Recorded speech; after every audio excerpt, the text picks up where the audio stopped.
Rahayu semuanya. Kita mulai kajangan ya. Perjalanan saya kali ini tentang patrap samadhi manunggal jati di dalam kesadaran murni atau kesadaran tertinggi atau kesadaran Tuhan. Kalau secara spiritual umumnya.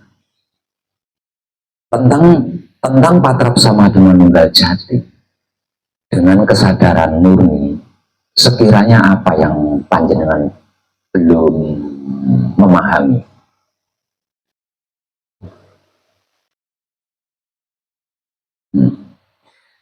Patrap samadhi manunggal jati dalam kesadaran murni itu ada apa namanya? Ada tiga kalau istilahnya apa ya? Ada tiga, ya bisa dikatakan alat. Ada tiga alat atau ada tiga teknik, teknik boleh. Jadi di dalam melakukan patrap samadhi manunggal jati dengan kesadaran murni itu mempunyai tiga teknik atau tiga alat. Teknik pertama atau alat pertama adalah diam. Teknik kedua atau alat keduanya adalah kesadaran. Dan yang ketiganya atau selebihnya ini di luar patrap samadhi. Kalau yang ketiga ini di luar patrap samadhi, yaitu pengabdian. Pengabdian adalah merupakan dasar paling utama dan paling penting untuk diam bersamadhi dan kesadaran atau berkesadaran. Jadi diam bersamadhi atau kesadaran atau berkesadaran itu akan menjadi sangat rapuh jika tidak disertai dengan pengabdian. Nah, pengabdian ini prakteknya ada di luar patrap samadhi. Sedangkan diam dan kesadaran ini prakteknya ada di dalam samadhi setelah patrap. Nah, tentang hal ini sekiranya apa yang belum panjenengan pahami?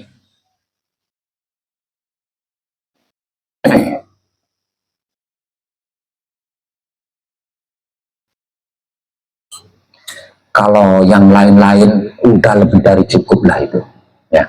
Kalau tentang ilmu pengertian, ilmu pemahaman, ilmu pengetahuan tentang apa dan bagaimana arti maksudnya wahyu pancagaib dan wahyu pancalaku, tentang kemana arah tujuannya wahyu pancagaib dan wahyu pancalaku, itu sudah lebih dari cukup. Kalau katanya itu sudah lebih dari cukup. Selanjutnya atau selebihnya panjenengan harus mendapatkan pencerahan sendiri. Jangan katanya terus.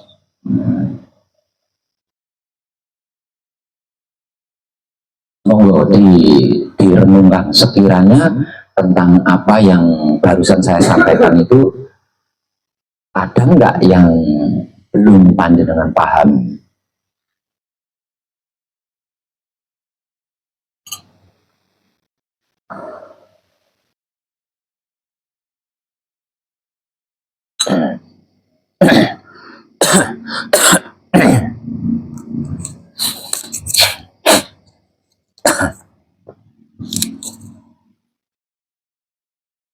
Ada. Oh, iya. Jadi saya, Ya. mungkin dalam hal penyaksian ya. Iya. Menyaksikan secara detail apa yang terjadi ketika kita seperti itu. Supaya betul-betul kita bilang fokus enggak, tapi betul-betul seperti fokus begitu. Jadi kita betul-betul menyaksikan. Kalau saya pikiran kita lagi ke mana, bagaimana kita betul-betul bisa menyaksikan sampai sedetil-detilnya itu. Kadang-kadang lemahnya di situ. Ya. Ini ada mikrofon lagi enggak sih? Cuma satu ini. Mikrofon itu ada.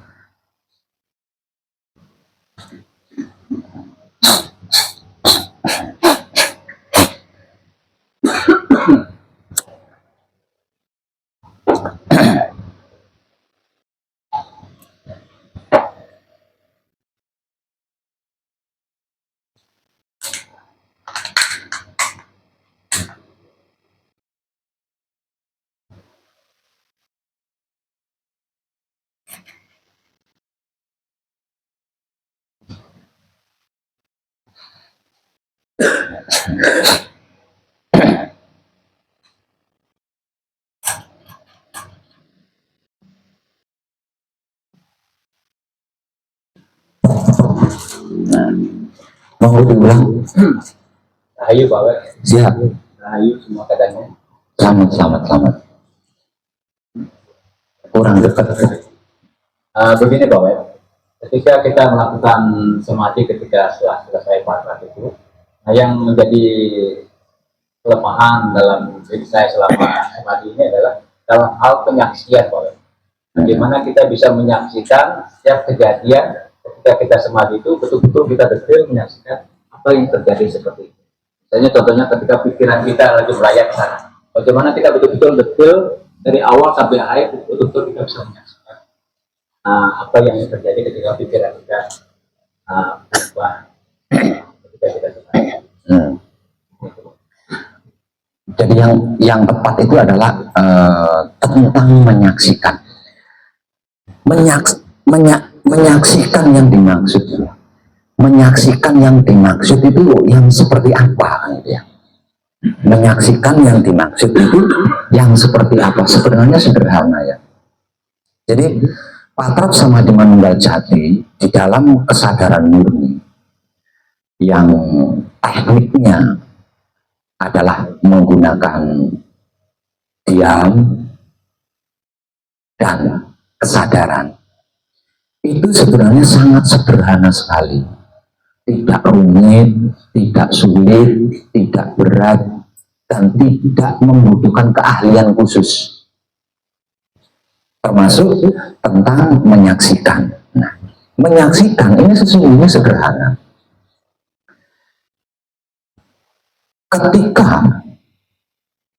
Ketika di dalam samadhi, saya mengetahui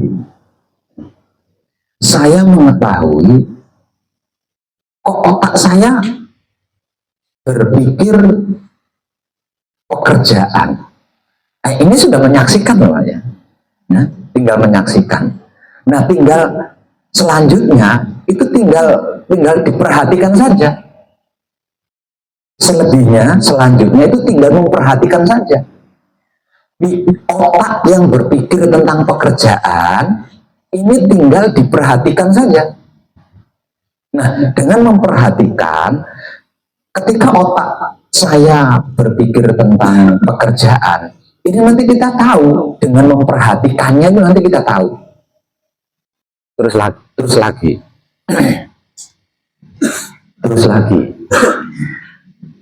Di dalam samadhi, ujuk-ujuk muncul keinginan.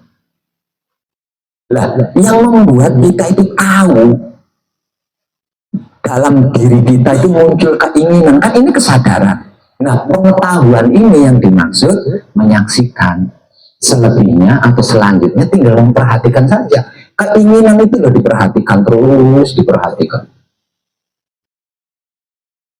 Jadi nanti segera-geriknya keinginan atau segera-geriknya pemikiran itu nanti kita bisa mengerti, bisa memahami karena kita menyaksikannya secara langsung. Sebenarnya sesederhana itu Pak Ida. Ya, jadi yang dimaksud menyaksikan itu bukan melihat wujudnya pemikiran, bukan seperti itu. Manakala kita mengetahui terjadi sesuatu pada diri kita di saat samadhi, itulah yang dimaksud menyaksikan. Selanjutnya tinggal memperhatikan. Seperti itu. Tapi kadang-kadang itu juga cepat sekali berubah. Dari satu momen ke momen yang lainnya kan itu juga. Ya kalau cuma detik berubah lagi itu. Kalau tidak diperhatikan. Kalau tidak diperhatikan. Tapi kalau kita perhatikan biasanya akan di situ. Iya, akan di situ. Jadi selesai ya. Sama halnya kita nonton televisi, sama halnya nonton televisi. Manakala kita benar-benar memperhatikan tayangan televisi itu, kan kita tahu televisi itu sedang menayangkan apa, kan kita tahu. Jadi kemungkinannya tipis sekali untuk pindah channel itu, tipis sekali. Namun kita lagi asik di sana tadi. Bukan karena mengetahui tayangan apa itu, tayangan apa. beda dengan hanya sekedar hiburan ya, hanya sekedar hiburan. Nah kalau hiburan ini kan kaitannya dengan hobi atau kesukaan. Ketika televisi itu menayangkan sesuatu yang tidak kita sukai dan itu bukan hobi kita, kita pasti akan pindah channel gitu. Terus sampai ketemu yang disukai itu tadi terus. Seperti itu. Jadi ketika kita memperhatikan, kan kita jadi mengerti, kita jadi tahu, kita jadi memahami. Nah, karena mengerti, memahami dan mengetahui, ini kemungkinannya tipis untuk tidak suka itu, tipis sekali kemungkinannya tentang hal apapun ini, tentang hal apapun. Ya karena apa? Karena suka atau tidak suka ini kan tentang ya tentang apa? Tentang jiwa awan. Nah kalau jiwa-jiwa spiritual suka dan tidak suka ini kan terlampaui, ya terlampaui. Mempelajari yang kita sukai itu hal yang biasa. Namun mempelajari hal yang tidak kita sukai, nah ini kan yang dicari oleh para pelaku spiritual, kan seperti itu. Jadi manakala kita mengalami suatu hal di saat sedang bersamadi, kalau kita memperhatikan itu tidak akan terjadi pergantian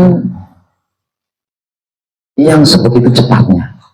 Pergantian yang sebegitu cepatnya itu sangat tipis akan terjadi kalau kita benar memperhatikannya. Seperti itu. Nah ini pergantian cepat itu karena kita tidak memperhatikan. Nah selama ini kan saya memberikan motivasi untuk diam ya, mengalami proses apapun kan diam, ya kan, mengalami kejadian apapun ketika bersama dengan diam. Nah diam yang saya maksud ini adalah memperhatikan, bukan diam tidak peduli, bukan diam tidak peduli, tapi diam menyaksikan. Nah dengan menyaksikan kita mengerti, memahami dan mengetahui seperti itu. Itu nanti detail banget. Oke, Pak Ida. Ya. Ada yang lain? Oh itu dulu apa? Sana dulu. Pak Roy. Yang pegang ke sana, dia lebih kuasa. Rayu-rayu Pak Wes. Selamat. Saya lanjut pertanyaan dari Pak Ida terkait dengan memperhatikan. Bedanya di mana Pak Wes? Memperhatikan dengan mengikuti alur cerita. Misalnya terbayang kita punya utang. Utang itu mungkin bisa direncanakan dalam bayangan itu bagaimana menyelesaikan.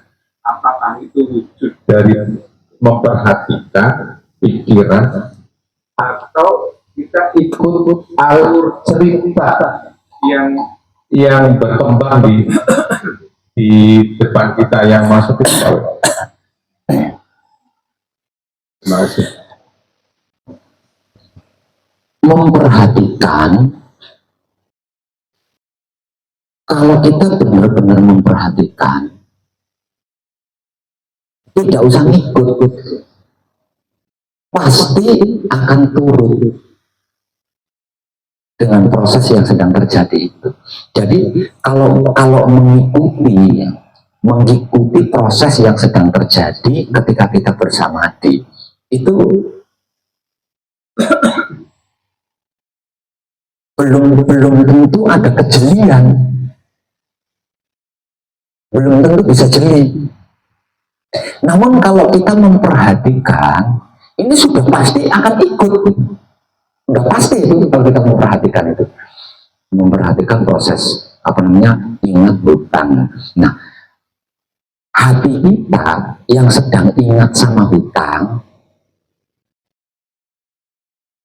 bukan ini selengkapnya, yang menjadikan saya mengetahui kalau hati saya itu ingat hutang, ini kan kesadaran. Nah, kesadaran ini terjadi karena kitanya menyaksikan. Ya, kitanya menyaksikan, makanya tahu kalau hati saya itu sedang ingat sama utang, itu saya tahu. Karena apa? Karena saya menyaksikan, dan itulah yang dimaksud kesadaran. Nah, hati saya yang ingat utang ini tinggal diperhatikan aja, diperhatikan. Nah, nanti kejadiannya seperti apa dan bagaimana, sudah pasti kita akan terikut ke situ, akan terbawa dengan, katakanlah kalau dalam bahasa sederhananya itu, terbawa oleh alur cerita ingat utang, seperti itu kurang lebihnya. Yeah. Jadi nggak usah ngikuti, karena mengikuti atau ikut itu kan ada di ending ya, bukan ada di awal. Awalnya memperhatikan, nanti endingnya kan ikut. Endingnya kan ikut dengan sendiri, tanpa diniati ikut gitu. Tanpa punya niat mengikuti, tapi akan ikut dengan sendirinya. Dan ingat, menyaksikannya dengan diam loh ya. Menyaksikannya dengan diam, memperhatikannya dengan diam. Memperhatikannya dengan diam, menyaksikannya dengan diam. Dalam artian, ketika saya mengetahui hati saya ingat utang, saya tidak mengikuti utang itu, apalagi sampai melakukan utang itu. Cukup disaksikan saja, cukup diperhatikan saja, tanpa mengikuti. Paham, perhatikan saja, tidak mengikuti apalagi melakukan, tidak mengikuti apalagi melakukan, cuma ditonton, diperhatikan, disimak, disaksikan, jangan lebih dari itu. Nah, hanya dengan menyaksikan atau memperhatikan, kalau kita diam, maka kejadiannya itu tetap di situ, nggak keluar, tidak keluar dari ranah samadhi. Kejadiannya tetap di dalam ranah samadhi. Misal contoh, di dalam samadhi, saya mengetahui otak saya berpikir baik. Kebaikan yang sedang dipikirkan oleh otak saya itu tidak perlu diapa-apain, cukup disaksikan atau diperhatikan. Tidak usah mengikuti kebaikan itu, apalagi sampai melakukan kebaikan itu. Atau lagi, saya mengetahui otak saya berpikir buruk.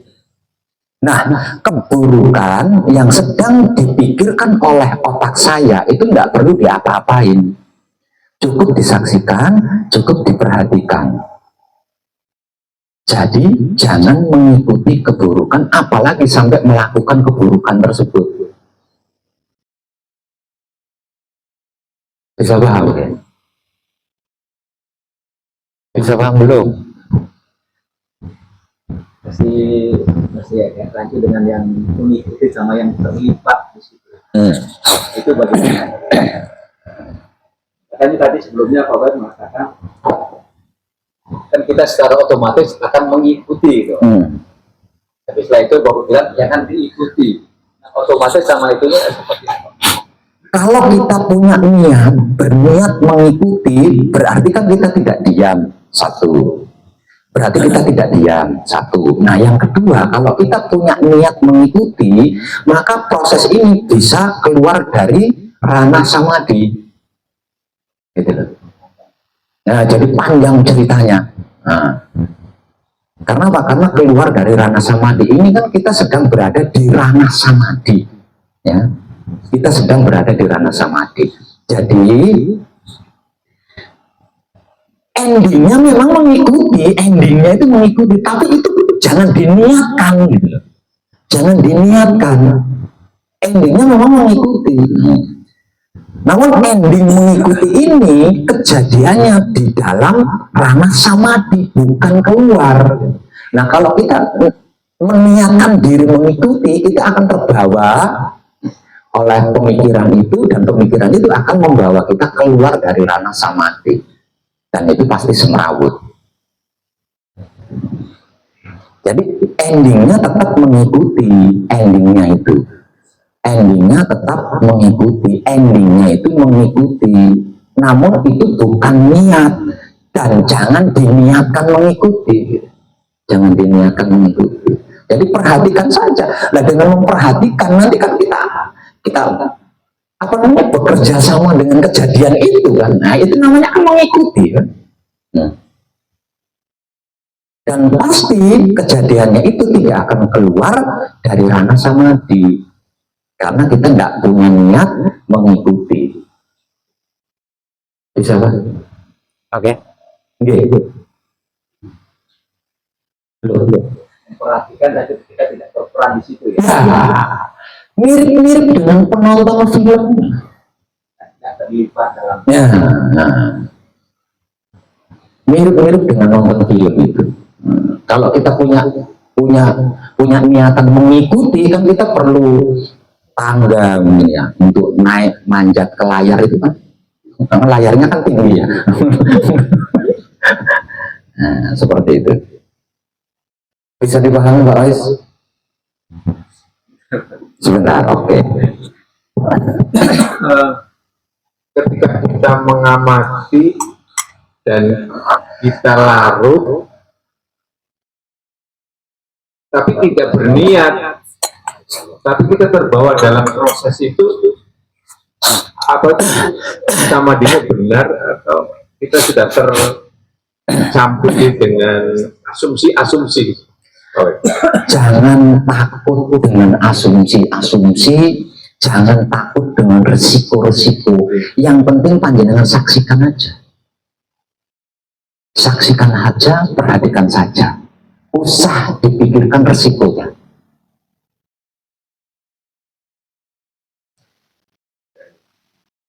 Jadi nanti kalau jangan, nggak usah.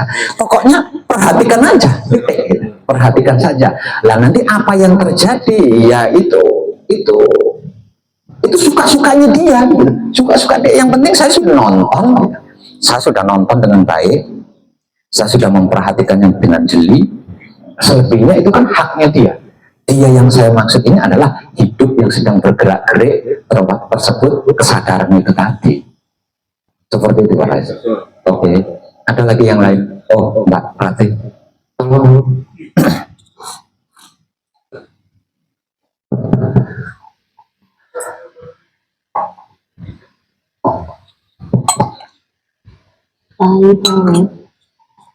Selamat.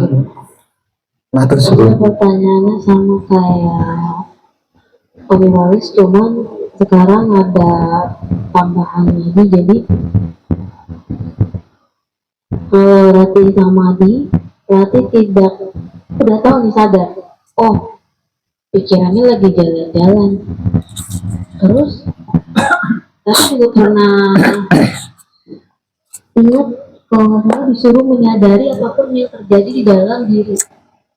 Jadi kayak lebih mengalihkan pikirannya itu untuk menyadari, merasakan apa yang terjadi dalam tubuh kita sendiri. Misalkan kayak, oh tangannya lagi geremet-geremet, oh otaknya lagi geremet-geremet.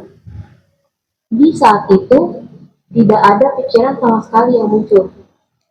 Karena kalau nggak salah kan kita nggak boleh berpikir ya. Jadi pada saat sudah sadar, oh aku mikir nih, harusnya tidak mikir, akhirnya langsung menyadari apapun yang terjadi di dalam raga ini sebagai wujud bahwa kita sedang berkesadaran yang terjadi di dalam raga. Itu apakah salah satu jadi mengalihkan jadi mengalihkan pikiran yang akhirnya kita jadi berusaha untuk berkesadaran. Gini, saya ulang lagi ya. Yang menjadikan kita itu bisa mengerti, yang menjadikan kita itu bisa memahami, yang menjadikan kita itu bisa mengetahui kalau otak kita berpikir, kalau tangan kita ada yang gemet-gemet, itu kan kesadaran. Ya, itu kan kesadaran. Nah, otak kita yang berpikir, atau hati kita yang membatin, atau kelamin kita yang berkeinginan, atau di tangan kita ada yang gemet-gemet, itu disaksikan, diperhatikan aja, tidak perlu ini tidak perlu diapa-apain. Menyaksikan atau memperhatikan berarti kata lainnya ini kan menyadari, ya. Menyadari kesadaran yang sedang menggerakkan otak untuk berpikir, menyadari kesadaran yang sedang menggunakan hati untuk membatin, menyadari kesadaran yang sedang menggunakan kelamin untuk berkeinginan, menyadari kesadaran yang sedang menggerakkan sesuatu germet-germet di tangan dan lain sebagainya. Jadi kata lain daripada menyaksikan atau memperhatikan adalah menyadari. Seperti itu. Lah, menyadari ini gimana ya? Istilah sederhananya,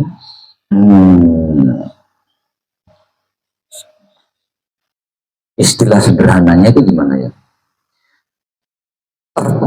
Terpengaruh jadi tidak, mengikuti juga jadi tidak, terus menghakimi juga tidak, menebak-nebak, menilai juga enggak, mencari, bertanya juga enggak. Semuanya itu terlampaui, ya. Semuanya itu terlampaui. Jadi yang ada itu ya di luar niatan, tanpa kita ingini, kita itu menikmati gitu ya. Menikmati ketika otak kita berpikir, menikmati ketika hati kita membatin, menikmati ketika kelamin kita berkeinginan, menikmati ketika tangan kita gemet-gemet, menikmati ketika kaki kita kram atau pinggang kita pegel, semuanya itu jadi ternikmati. Nah, sehingga dengan ini tidak ada penghakiman di situ, tidak ada penghakiman lagi.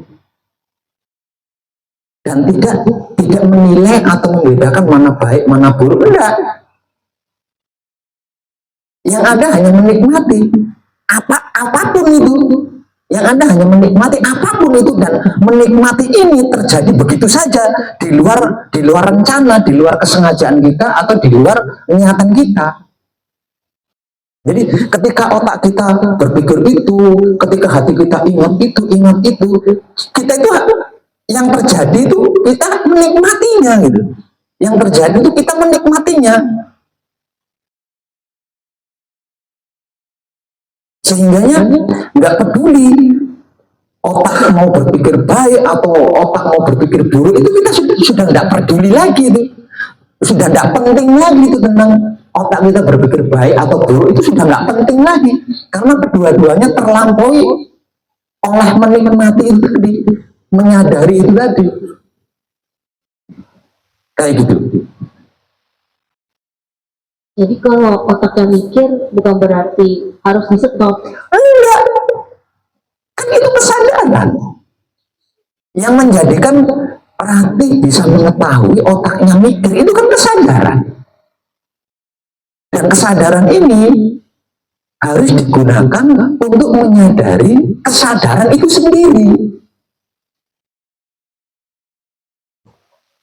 Jadi harus sadar kalau kita ini lagi menyadari otak yang sedang berpikir. Kenapa bisa seperti itu? Semua, segalanya, seluruhnya jiwa raga kita ini adalah di dalam kekuasaan hidup, dan hanya hidup yang punya hak menggunakannya kan. Selain hidup tidak ada yang bisa ya. Bahkan yang dimaksud Tuhan, ya, bahkan yang dimaksud Tuhan itu tidak bisa menggunakan jiwa raga kita itu, karena bukan haknya. Yang punya hak menggunakan jiwa raga kita adalah hidup kita.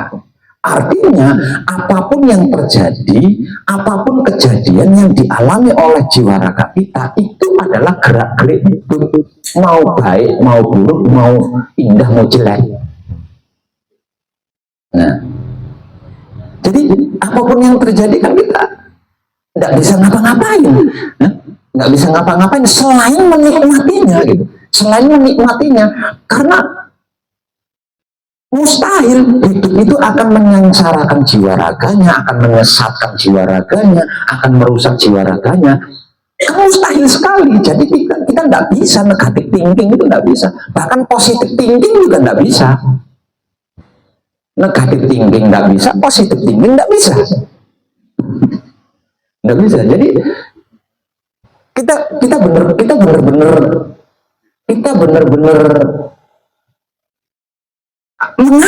kita benar-benar mengabdi. Jadi jiwa raga kita itu benar-benar mengabdi kepada hidup kita. Nah, yang namanya mengabdi atau yang disebut pengabdi, emang punya hak apa? Nggak punya hak apa-apa. Karena apa? Karena sudah dibayar kan. Kalau dalam bahasa kunonya, seorang budak itu haknya udah dibayar lunas loh ya. Yang namanya budak ini sudah dibayar lunas loh. Jadi mau diapain juga harus siap. Itulah jiwa raga kita bagi hidup kita. Jadi jiwa raga kita itu pelayannya hidup. Jiwa raga kita itu sedang mengabdi kepada hidup. Jiwa raga kita itu pelayannya hidup. Terus kalau sudah seperti itu, mau apa? Jiwa raga kita mau apa? Selain sendiko dawuh, selain yes, ya, apa? Nah, itu yang terjadi, ya. Yang terjadi pada jiwa raga kita ketika kita sedang bersamadi. Jadi benar-benar di saat kita sedang bersamadi, kita itu benar-benar digunakan oleh hidup, dan hidup minta agar supaya jiwa raga ini tahu kalau dirinya sedang digunakan oleh tuannya. Gitu, tahu, menyaksikan, benar-benar menyaksikan, benar-benar memperhatikan kalau hidup sedang menggunakan mata, sedang menggunakan telinga, sedang menggunakan otak. Nah, dengan menyaksikan ini tadi, dengan mengetahui ini tadi, kita tidak protes. Kita tidak menolak, kita tidak ngedumel, kita tidak terpaksa, karena tahu yang sedang menggunakan adalah yang punya hak. Yang menggunakan adalah yang punya hak. Gitu. Namun ingat, jangan curigai. Jangan curigai dia.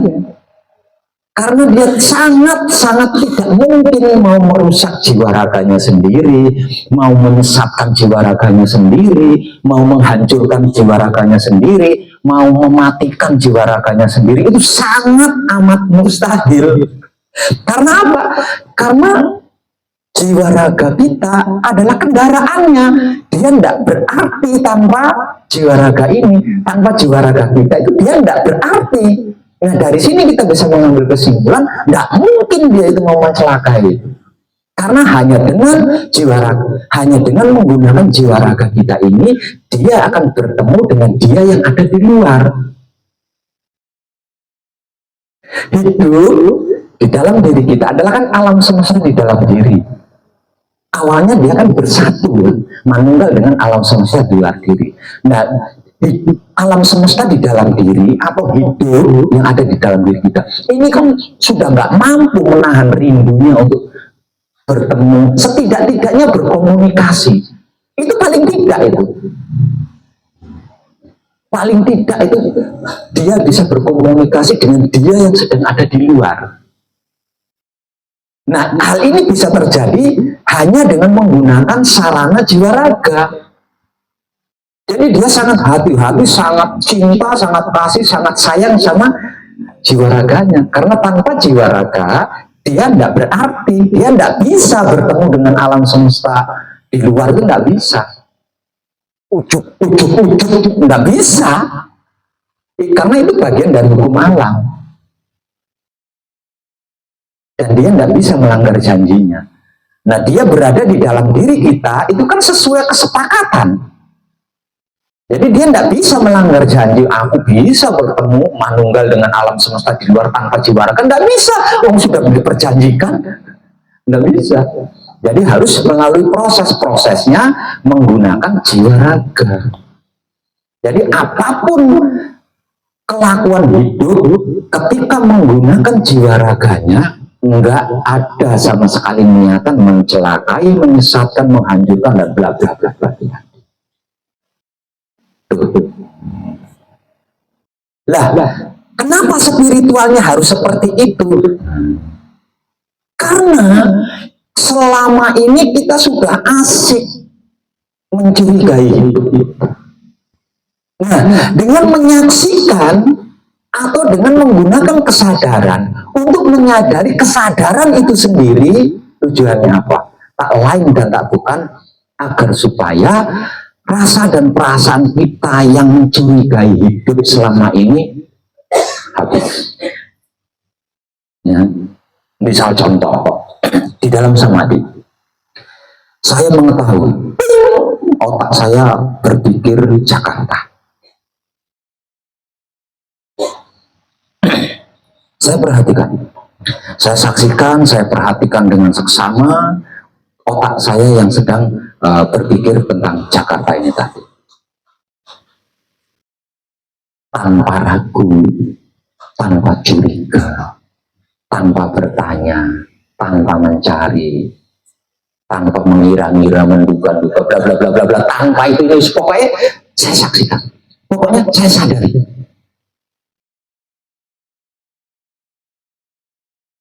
Nah, karena hidup tidak akan mungkin mencelakai, menyesatkan, merusak jiwa raganya, ternyata ketika otak saya berpikir tentang Jakarta, itu adalah demi raga ini, demi jiwa raga ini.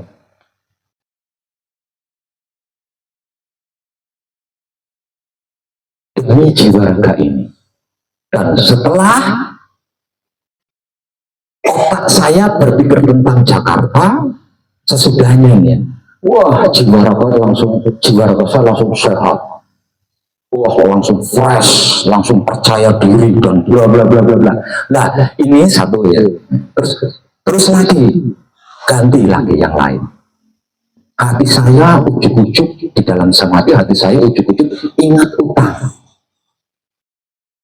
Ini tanpa curiga, tanpa bla bla bla tadi ya. Ternyata hati saya bisa-bisanya ingat sama utang. Itu menjadikan jiwa raga saya tercerahkan bahwa yang namanya utang itu belum. Sekali, 2 kali, 4 kali, 5 kali, katakanlah kita mendapatkan bukti bahwa hidup menggunakan jiwa raganya, menggunakan fasilitasnya, itu bukan untuk menghancurkan, bukan untuk melukai, bukan untuk menyesatkan, bukan untuk menghancurkan jiwa raga kita. Selanjutnya kan jiwa raga kita sudah nggak curiga lagi sama hidup, gitu loh, nggak curiga lagi. Nah, karena tidak curiga lagi sama hidup, maka jiwa raga kita akan terbebas dari yang namanya penderitaan. Penderitaan ini kan, penderitaan yang sesungguhnya adalah rasa dan perasaan curiga kita. Entah itu pada hidup, entah itu pada yang dimaksud Tuhan, entah itu kepada yang dimaksud alam semesta, entah itu yang dimaksud sama tetangga. Jadi intinya penderitaan, titik daripada penderitaan itu adalah rasa dan perasaan curiga. kita nyaris tidak pernah berhenti mencurigai. Entah itu diri kita sendiri, entah tetangga, entah yang dimaksud Tuhan, entah alam semesta, semuanya kita curigai. Kita merasa tidak puas kalau tidak mencurigai. Nah, kecurigaan atau mencurigai ini harus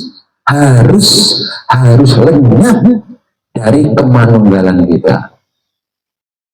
Kemanunggalan kita akan menjadi seperti duri di dalam daging jika masih ada kecurigaan, jika masih belum saling percaya.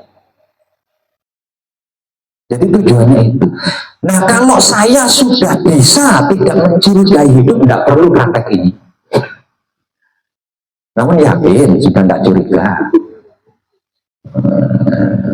1 jam tidak punya pulsa aja curiganya udah selangit kan. 1 jam tidak punya pulsa, curiganya sudah melebihi langit tingginya. Di mana hidup? Puasanya mana hidup? Buktinya mana hidup? Kok saya sama? Iya. Jadi sederhana. Tujuannya apa? Tujuannya tak lain dan tak bukan adalah menghilangkan atau menghancurkan yang namanya curiga ini tadi.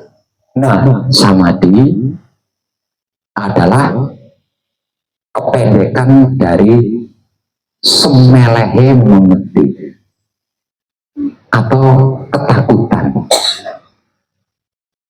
Awal daripada ketakutan apa? Curiga. Kalau nggak curiga, sama sekali nggak curiga, mana ada takut, mana ada ragu, mana ada bimbang. Ada lagi? Jadi kalau tadi kan disuruh menyaksikan ketika bersamadhi, diam dan menyadari. Jadi proses pengabdiannya itu pada hidup pada saat kita bersamadhi. Kemudian dari apa yang kita lakukan di samadhi itu mengaplikasikan ke hidup, maksudnya setelah terus setelah kelas samadhi itu jadinya yang kita bawa itu, kalau nggak salah Pak pernah bilang rasanya itu harus dibawa ke dalam berkehidupan. Jadi maksudnya rasa yang dibawa itu apakah rasa kita ya udahlah, misalkan contohnya tadi kayak pulsanya udah nggak ada, ya udahlah nggak punya pulsa, nanti juga dikasih sama hidup, kayak gitu maksudnya. Karena saking udah nggak punya curiganya, kayak ya udahlah terserah mau diapain sama hidup, kayak gitu. Enggak lah.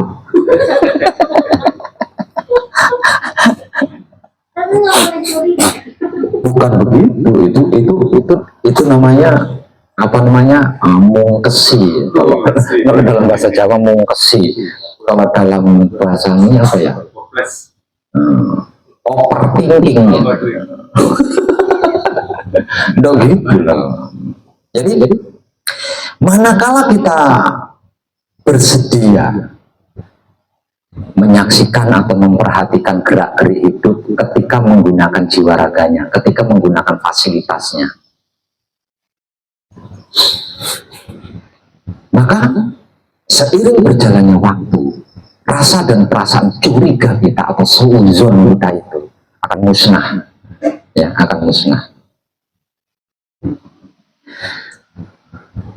Dan ketika rasa dan perasaan curiga atau suuzon kita atau negatif thinking kita atau positif thinking kita sudah hancur di dalam diri kita, tidak usah berencana hasil samadhinya saya bawa bermasyarakat, nggak usah berencana karena itu sudah otomatis. Itu sudah otomatis. Dan yang lebih pasti lagi, tidak akan mengalami telat pulsa. Makanya saya tekankan, tidak akan mengalami telat pulsa. Betul sekali. Karena apa? Karena hidup bertanggung jawab penuh atas fasilitasnya. Hidup itu bukan raja yang sedang memperlakukan budaknya, bukan. Jiwa raga kita itu bukan budak. Hidup kita bukan raja. Jadi jangan samakan seperti seorang raja memperlakukan budaknya. Dia nggak peduli budaknya udah makan apa belum, nggak peduli kalau raja. Nah, hidup kita bukan raja yang seperti itu, dan jiwa raga kita bukan budak yang seperti itu. Mereka bertiga ini saling berkaitan, ibarat cinta antara cinta, kasih dan sayang. Cinta membutuhkan kasih, kasih membutuhkan sayang. Sayang membutuhkan kasih, kasih membutuhkan cinta. Jadi mereka bertiga ini saling membutuhkan. Jadi tidak mungkin tidak saling mengerti, itu tidak mungkin. Jadi istilah lain antara raga, jiwa, hidup, istilah lainnya sama dengan cinta, kasih, sayang. Dan jika ketiga-tiganya ini saling menyadari, saling seia, sekata, lah ini disebut kesadaran. Kemanunggalan ketiganya ini yang dimaksud kesadaran, saling bekerja sama tanpa beban, sehingganya yang istilah mengabdi itu jadi nggak ada lagi. Mengabdi, melayani itu kan awal-awalnya saja. Nah, mengabdi, melayani itu kan awal-awalnya saja. Nah, kalau sudah satu kasur bersama, satu bantal bersama, ada istilah mengabdi, ada yang istilah melayani. Selagi belum satu tempat tidur, melayani. Mengabdi, kalau sudah jadi satu tempat tidur yang nggak ada yang melayani, nggak ada pelayan, tidak ada pengabdi kalau sudah jadi satu tempat tidur. Jadi kesan mengabdi, kesan melayani itu awalnya saja, pada awalnya saja. Selagi belum bisa menyadari keseluruhannya. Nah, kalau keseluruhannya sudah tersadari, bisa kita sadari, kan nggak ada bedanya. Aku ya dia, dia ya aku kan. Lah terus pengabdinya yang mana? Pelayannya yang mana? Ya, bosnya yang mana? Loh, nggak ada bedanya. Seperti itu kurang lebihnya. Ada lagi? Terus lanjutannya ke alam semesta itu yang tadi Paul bilang sebagai apa tadi? Masih tadi? Iya, berhubungan antara hidup yang di dalam dengan hidup yang di luar itu adanya di mana? Letaknya di mana? Iya, terus hidup yang mana yang di luar yang dimaksud? Siapa? Hidup yang di dalam itu kan roh suci dengan satu wujud, yaitu ini. Hidup di dalam atau alam semesta di dalam itu adalah roh suci berwujud satu ini. Nah, kalau hidup di luar atau alam semesta di luar, ini isinya triliunan, banyak ya. Termasuk manusia selain diriku, itu bagian daripada hidup di luar diri, itu bagian daripada alam semesta di luar diri.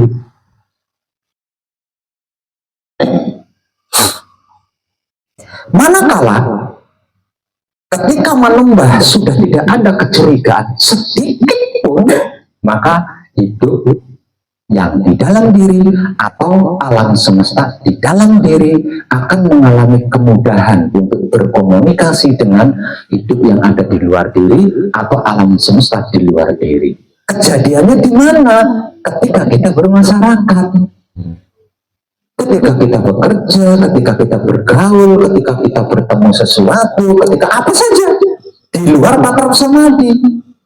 Sehingganya kejadian yang terjadi di luar patrap samadhi itu mengasihkan semua, menyenangkan semua. Karena apa? Karena itu adalah kejadian di mana hidup di dalam diri dengan hidup di luar diri berkomunikasi. Di mana alam semesta di dalam diri dengan alam semesta di luar diri berkomunikasi. Bentuk komunikasinya ya ketika terjadi ketemu dengan sesama orang, ketemu dengan pekerjaan, bepergian, semua menyentuh tanaman, tumbuhan, semua itu kan bentuk komunikasi antara yang di dalam dengan yang di luar. Nah, jiwa raga kita jembatannya menjadi ruangan bagi sepasang sang kekasih sedang memadu cinta. Wah, itu menyenangkan sekali. Menjadi jembatan, menjadi ruangan di mana ada dua sepasang kekasih bercinta, itu menyenangkan sekali. Jadi apapun yang terjadi pada diri kita di luar patrap samadhi itu serba menyenangkan, menenangkan, terus membahagiakan dan tidak sia-sia. Karena apa? Karena kita sama sekali tidak curiga, gitu. Tidak punya kecurigaan. Kenapa nggak punya kecurigaan? Kan saya sedang jadi alat penyambung untuk alam semesta di dalam diri dengan alam semesta di luar diri bertemu. Bentuk pertemuannya, bentuk komunikasinya beraneka ragam, pekerjaan, berkomunikasi, bahkan mimpi.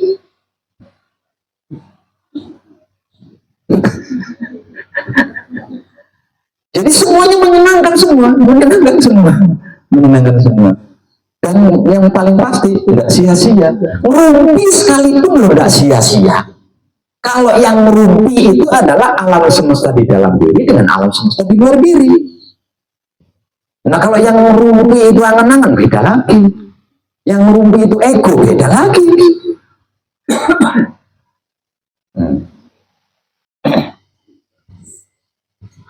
Ada lagi. Jadi kalau misalkan dimarahin atasan itu juga menyenangkan. Apakah itu salah satu contoh komunikasi antara alam semesta di luar dengan yang di dalam? Gini, di awal tadi kan sudah saya bahas bahwasanya hidup itu sama sekali tidak punya niatan untuk mempermalukan jiwa raganya, menghinakan jiwa raganya, menyesatkan jiwa raganya, menyengsarakan, yang menghancurkan, enggak. Jadi manakala kita itu benar-benar sadar bahwa jiwa raga kita itu adalah penyambung atau sarana bertemunya antara alam semesta di dalam diri dan alam semesta di luar diri, percayalah, jangan suudzon, jangan curiga, tidak akan terjadi. Dimarahi bos, dimarahi atasan, itu tidak akan terjadi. Jadi jangan curiga. Nah, kalau itu masih terpikirkan berarti masih mencurigai.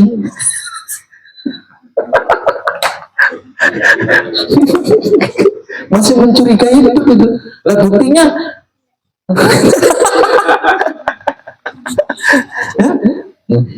alam semesta di dalam diri dengan alam semesta di luar diri itu sepasang kekasih. Jadi jangan kau sangka bisa bertengkar. Ya? Jangan kau kira bisa bertengkar mereka, jangan kau kira bisa berselisih. Jadi kalau kita benar-benar menyadari bahwa jiwa raga kita ini adalah sarananya, ya, kita kan tidak mau digunakan model apapun, kan kita tidak curiga, ya, tidak curiga. Maka pertemuannya adalah pertemuan cinta kasih sayang. Masa iya cinta kasih sayang ada pertengkaran, ada kemarahan, ada kerugian? Nggak bisa. Itu. Kalau sampai terjadi, berarti entah beberapa menit yang lalu sempat curiga sampai itu.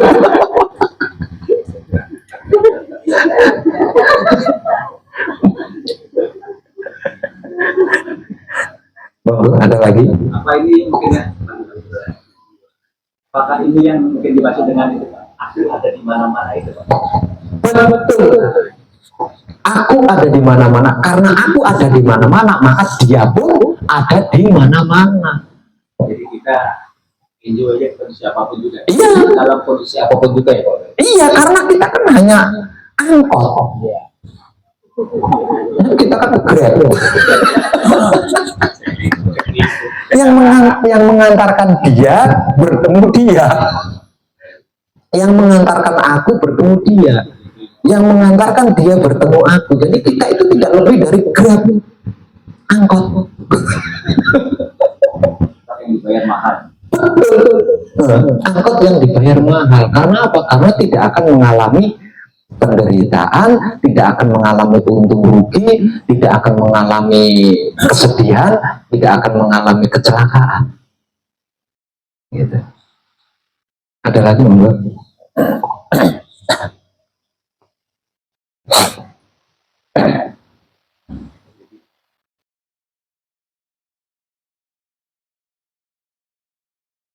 Jadi klik tadi ya, paham ya, berarti paham ya. Jadi diam dengan kesadaran cinta kasih sayang itu adalah terjadi ketika kita sedang bersamadhi, sesudah patrap apapun itu ya, terutama patrap samadhi manunggal jati.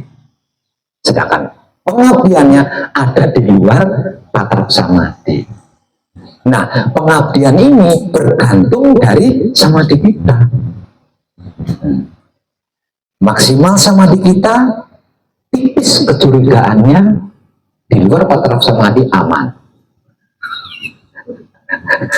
Di luar patrap samadhinya aman.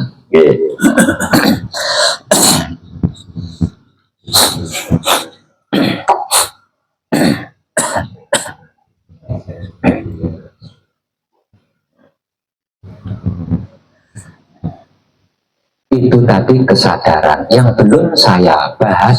Diam. Diam itu seperti apa Pak Web? Diam itu yang bagaimana?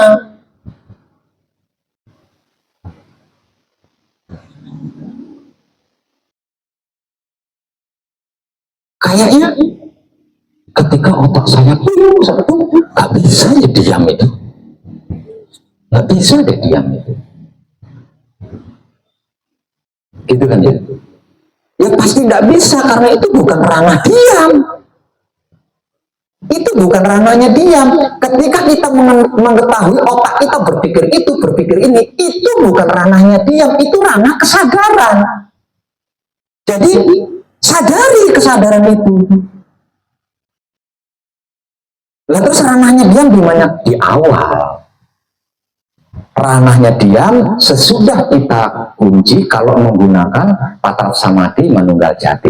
Sesudah kunci, menurunkan tangan ke posisi yang paling nyaman menurut kita, itu loh ranahnya diam. Itu ranah diam. Sesudah itu bukan ranah diam itu ranahnya kesadaran.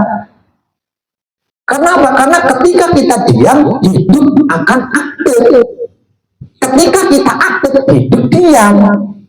Jadi dimulai ketika kita diam, hidup aktif. Jadi setelah diam, ini bukan ranah diam selanjutnya, melainkan ranah kesadaran. Jadi kita harus suka tidak suka menyadari kesadaran itu agar supaya menyaksikan bahwa semuanya, segalanya, seluruhnya adalah hidup itu sendiri. Nah, sedangkan ranah diamnya sebelum kesadaran, yaitu dimulai dari sejak pertama kali kedua tangan kita terposisikan di tempat yang paling nyaman menurut kita. Diamnya seperti apa? Mirip dengan orang mau tidur. Mirip. Ketika panjenengan ingin tidur, mau tidur, karena ngantuk berat, sambil berbaring ngitung hasil kerja tadi, kira-kira bisa tidur enggak? Sambil berbaring ingat proses sehari tadi, wah menjenuhkan, bisa tidur enggak?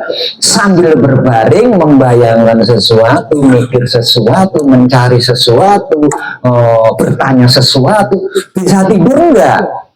Sama samadhi juga gitu. Bisanya tidur karena semua aktivitas dihentikan. Kalau semua aktivitas tidak dihentikan, ada satu aktivitas tidak dihentikan, nggak bisa tidur ya, betapapun ngantuknya. Bisanya tidur karena seluruh aktivitas terhentikan. Sama, samadhi juga sama. Artinya, ketika kedua tangan turun dan menyentuh di posisi yang paling nyaman menurut kita, bersamaan dengan itu juga harusnya semua pencarian berhenti, semua pertanyaan berhenti, semua berhenti. Mirip dengan semua tidur tadi. Itu yang dimaksud diam. Nah, setelah itu berlanjut ke ranah kesadaran.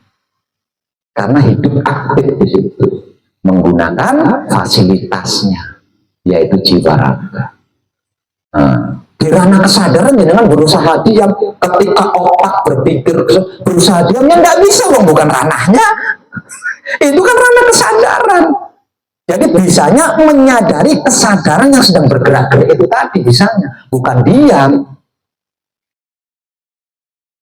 Oke, Pak.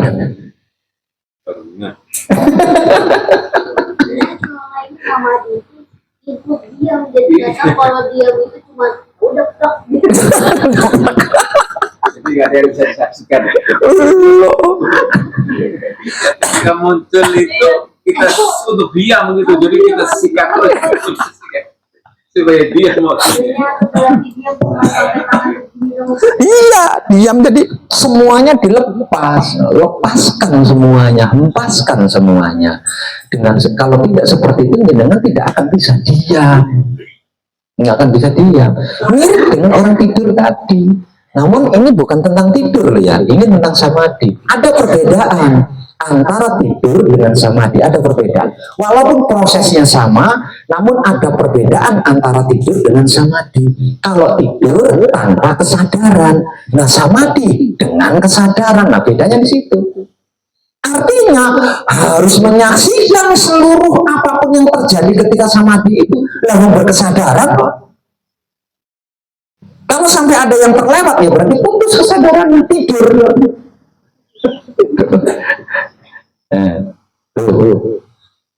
Oke. Jadi ketika kita patrap, ya, ketika kita patrap itu adalah dimensi proses. Ketika kita masuk ke tahapan samadhi, dimulai dari kedua tangan menyentuh posisi yang paling nyaman, itu adalah dimensi diam. Jarak atau selang waktu paling lama 1 menit itu. Paling lama 1 menit. 1 menit setelah diam masuk ke ranah kesadaran. Langsung masuk ke ranah kesadaran. Oke, jadi di ranah proses lakukan aja sewajarnya, nggak usah di itu ini, nggak usah, nggak usah dipermasalahkan. Yang namanya patrap ya seperti itulah, yang namanya proses ya seperti itu. Jadi lakukan saja sesuai dengan apa yang pernah dipelajari. Seperti itulah patrap, seperti itulah proses. Nah, ketika memasuki ranah diam, letakkan semuanya, lepaskan semuanya, hentikan semua aktivitas. Bisa jadi beberapa detik, paling lama 1 menit, langsung masuk ke ranah kesadaran. Jadi, kalau sudah meletakkan semuanya, kalau sudah menghentikan semua aktivitas, maka langsung persiapkan diri, persiapkan mental untuk mampu menyadari apapun yang terjadi ketika kita sedang bersamadhi. Dan itu bukan proses ya, itu pencerahan. Apapun yang terjadi, yang kita alami selama bersamadhi itu adalah pencerahan. Kalau proses itu adanya di dimensi patrap. Makanya saya katakan yang namanya proses, dipikir ya selesai, nggak dipikir ya selesai, itu proses. Nah proses ini dimensi patrap, jadi mulai dari Palulu Jati sampai Patrap Kunci kalau menunggal Jati. kalau patrap sama tim Wijil Soan, Wijil Sampurno, Wijil Nutomoyo, bla bla bla, itu semuanya proses. Jadi lakukan aja. Yang namanya proses diapa-apain juga seperti itu. Jadi jangan dipermasalahkan. Persiapannya dimulai ketika kita masuk ke ranah samadhi. Di dalam ranah samadhi ada dua, yaitu diam dan kesadaran. Diam dimulai dari sejak pertama kedua tangan kita menyentuh posisi yang paling nyaman menurut kita, dan jarak beberapa detik paling lama 1 menit itu langsung masuk ke ranah kesadaran. Dan itu bukan rancangan kita. Intinya ketika jiwa raga kita diam, hidup langsung aktif, langsung mengambil alih semuanya. Dan semua yang terjadi ketika bersamadhi itu adalah pencerahan. Maka simak baik-baik, saksikan baik-baik, perhatikan baik-baik, supaya pencerahan-pencerahan itu tidak sia-sia. Nah, kalau bentuk pencerahannya tidak enak, bentuk pencerahannya itu membosankan, bilang kamunya curiga kok. Memangnya ada yang nggak enak itu memangnya ada bagi dia. Itu kalau itu sampai terjadi berarti kau mencurigai ini.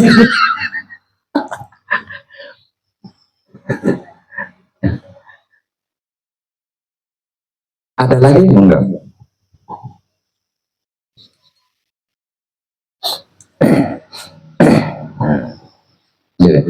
Jadi pada intinya adalah kita menghadapi rasa dan perasaan curiga kita dengan kesadaran cinta kasih sayang. Jadi bukan diperangi, bukan dilawan, bukan diajak berkelahi terus dibunuh, bukan. Nah, apa yang barusan saya sampaikan itu adalah teknik menghadapi rasa dan perasaan curiga diri dengan sopan, dengan enak, dengan aman, tanpa permusuhan. Seperti itu. Nah, curiga ini kan kalau dalam bahasa religinya disebut sebagai iblis, dajjal. Ini musuh abadi. Musuh abadi.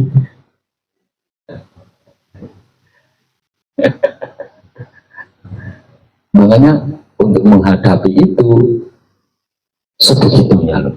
Namun sesungguhnya itu mudah kan? Tidak membutuhkan keahlian khusus. Ya kan? Tidak membutuhkan keahlian khusus. Hanya diam, dalam artian maksud menghentikan seluruh aktivitas, nggak usah direncana, itu otomatis langsung masuk ke ranah kesadaran. Nah, sesudah atau ketika sudah masuk ke ranah kesadaran, tinggal menggunakan kesadaran untuk menyadari kesadaran itu sendiri. Keahlian apa yang harus dibutuhkan? Belum cuma begitu Pak. Di dalam menyaksikan, di dalam menggunakan kesadaran untuk menyadari kesadaran, paling hanya oh malah, oh iya, paling gitu Pak. Kalau sambil senyum.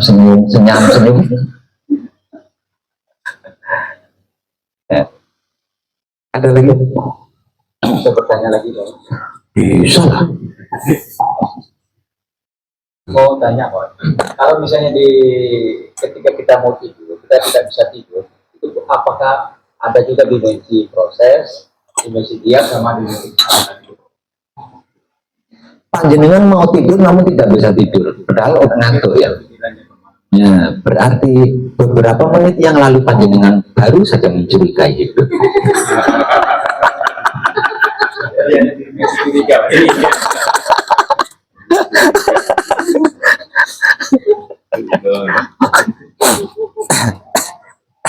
Ada ayat yang sangat cantik ya.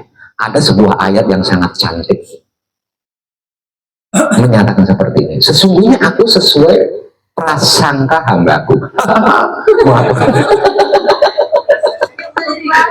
Nah, makanya jangan curiga. Makanya jangan curiga.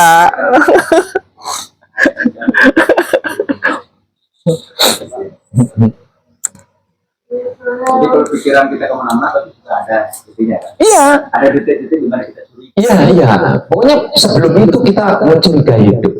Kita meragukan hidup, kita mencurigai hidup. Kita tidak percaya sama hidup. Beberapa menit sebelumnya loh ya. Itu pasti itu. Kalau enggak mungkin lah.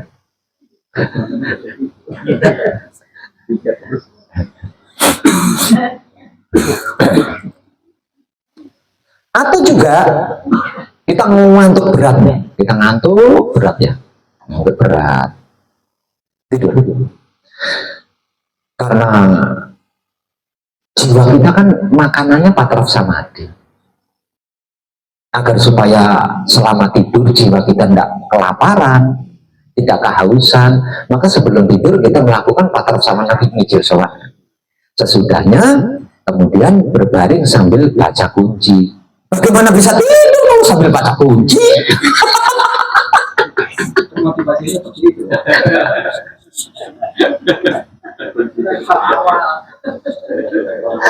Sampai lupa. Gusti mau sambil ya nanti itu mau sambil baca.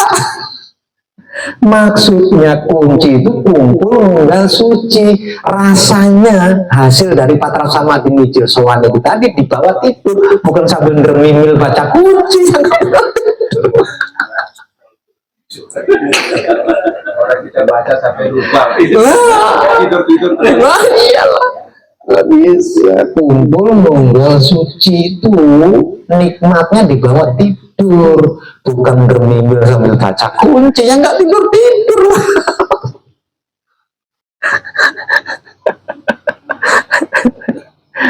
Kacau.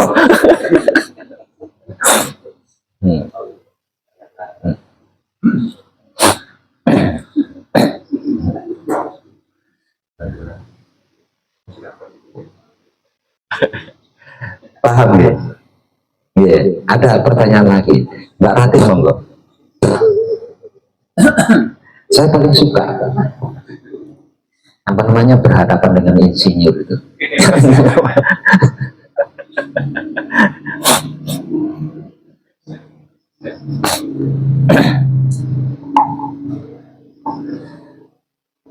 Sebenarnya nggak ada pertanyaan sih, udah makin clear aja ternyata sesimpel itu. Sesimpel itu, Ratih.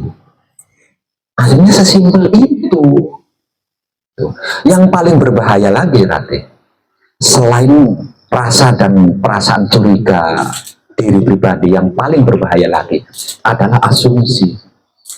Semakin tinggi pendidikan moral kita, semakin besar peluang untuk mengasumsi sesuatu hal.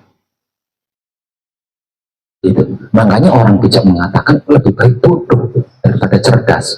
Kenapa? Karena semakin cerdas semakin luas peluang untuk mengasumsi itu. Maka yang namanya asumsi, aduh, kalau saja yang dimaksud Tuhan itu punya kelamin, dianalisa kelaminnya panjang apa bukti, kan gitu. Itu kan konyol sekali. Nah ini yang memperhatikan kita. Nah, dengan teknik melakukan patraf samadhi manunggal jati dalam kesadaran murni, ini menghentikan dua hal ini tanpa memusuhi, ya, tanpa memusuhi. Jadi menghentikan kecurigaan kita tanpa memusuhi kecurigaan itu, menghentikan asumsi tanpa memusuhi asumsi itu. Beberapa hari yang lalu saya masih bermusuhan dengan yang namanya asumsi. Padahal saya tahu, bisa-bisanya saya benci sama AI. Ya berarti saya kan memusuhi asumsi. Ya kan sama halnya dengan saya memusuhi asumsi kan. Namun akhir-akhir ini saya tertawa sendiri. Itu juga kan dia sendiri. Jadi sekarang saya sudah netral sama yang namanya AI, itu udah netral dah. Udah amat. Oh dia juga kan gitu. Oh dia juga kan gitu. Itu luar biasa sekali. Kalau sudah clear semuanya, saya nanti akan menunjukkan, saya nanti akan memperagakan ya, akan memperagakan teknik-teknik melakukan patraf samadhi manunggal jati dengan kesadaran murni.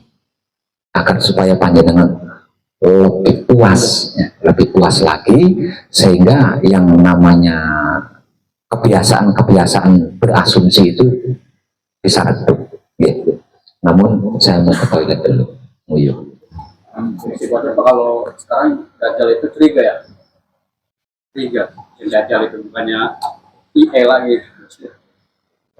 Iya. Jadi iblis atau Dajjal itu bukan kelakuan, bukan sikap, atau bukan sesuatu yang ada di luar diri. Iblis atau Dajjal adalah rasa dan perasaan curiga kita sendiri, dan itu bukan sikap lah ya, bukan kelakuan maksudnya. Sifat, rasa dan perasaan curiga kita sendiri, atau dalam bahasa religinya souzon. Ini melampaui tentang baik atau buruk ya. Apa namanya? Apa Cangroy ini orangnya baik? Itu juga iblis, itu juga Dajjal. Cangroy itu jahatnya, itu juga ini curiga. Dan selama ini diklaim sebagai musuh abadinya manusia. Dan kita tidak memusuhi, kita tidak memusuhinya, melainkan kita merangkulnya untuk bersatu dengan diri kita secara erat dan tidak mengalami perpisahan lagi.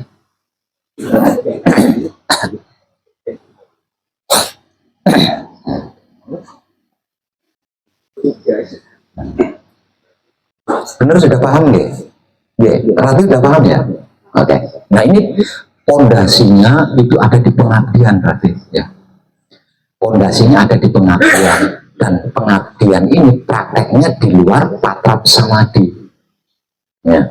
Yang paling simpel, paling singkat, paling mudah adalah menikmati rasanya kelakuan diri sendiri menggunakan kesadaran cinta kasih sayang hidup itu sendiri. Itu tersimpel, terbaik itu. Namun secara awam dan umum,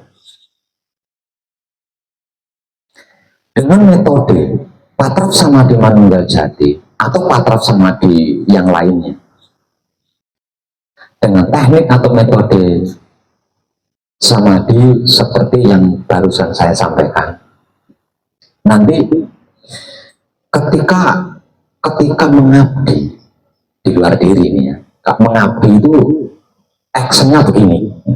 Ketika kita mengabdi, ketika kita melayani alam semesta, karena kita mengetahui peran apa yang harus kita lakukan, apa yang harus kita perbuat, kan tahu kita. Nah, kita bisa melakukan peran itu, bisa menjalankan peran itu dengan enjoy, dengan merdeka, dengan bahagia.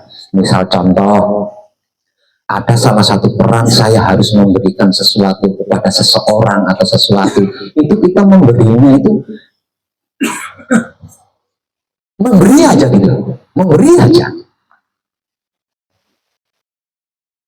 Apalagi di dalam peran itu ada peran di mana kita harus menerima pemberian dari orang lain, ya nerima aja gitu, nerima aja tanpa diriga, tanpa seudon. Kalau ada peran memberi ya kita memberi aja tanpa pamrih, tanpa ego. Pokoknya benar-benar enjoy banget, menyenangkan banget. Bertemu dengan orang jahat yang menyenangkan, bertemu dengan orang baik menyenangkan, memberi yang menyenangkan, menerima yang semuanya serba menyenangkan. Jadi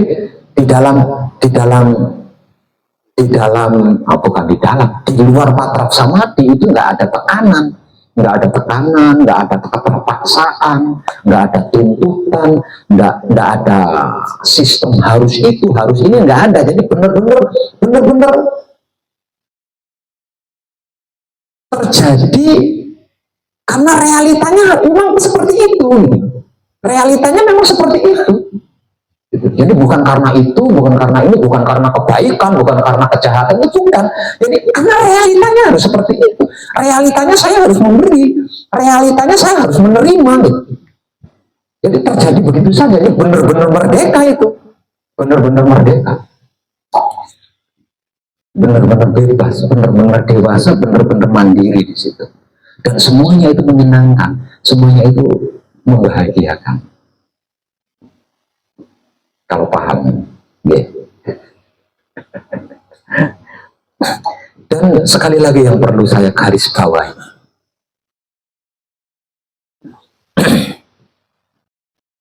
kalau kita sudah tidak curiga lagi sama yang namanya hidup, itu dimarahi atasan, dimarahi bos, itu nggak terjadi. Ngalamin nggak punya rokok, nggak terjadi, itu nggak terjadi. Percayalah itu. Kalau sampai terjadi, entah beberapa menit sebelumnya itu sempat curiga atau mencurigai hidup kita atau meragukan hidup kita. Nah, untuk hal ini memang awal-awalnya sekali dua kali itu gatel banget rasanya, Raden. Gatel banget, kurang apanya sih? Kok masih dimarahi atasan? Gatel banget memang. Aku sudah berusaha, tapi kok iya? Gatel banget rasanya itu. Sekali dua kali aja, sekali dua kali aja. Jadi seakan-akan ada sesuatu yang muncul dan mendorong kita untuk protes, gitu, untuk instruksi. Gitu. Itu natural sekali, itu natural sekali. Karena apa? Karena selama ini kan kita asik di situ kan. Selama ini kan kita asik menggunakan kecerdasan otak kita. Jadi untuk membodohkan diri di hadapan dia itu nggak mudah memang. Ya, letak tidak mudahnya itu di situ. Apalagi sekolahnya udah terlanjur tinggi. Ya, itu pasti. Kok bisa sih? Apa yang sudah aku hati-hati banget kok masih ditegur? Itu tanda-tanda kalau otak kita itu kecerdasannya melampaui yang dimaksud Tuhan.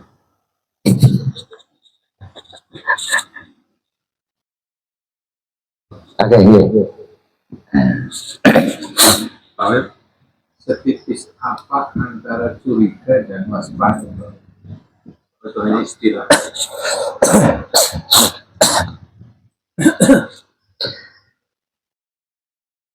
Waspada itu termasuk hati-hati.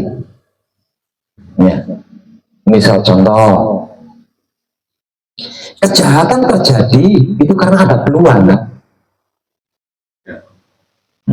Meniadakan peluang terjadinya kejahatan ini termasuk waspada atau hati-hati. Nah, kalau curiga beda.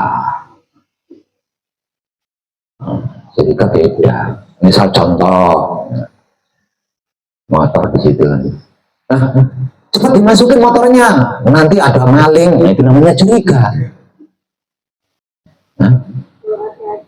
Nah, kalau karena udah waktunya tidur, ya, udah waktunya tidur, motornya dibenahi tanpa kata-kata seperti itu. Nah, itu namanya waspada atau hati-hati. Beda kan, Pak?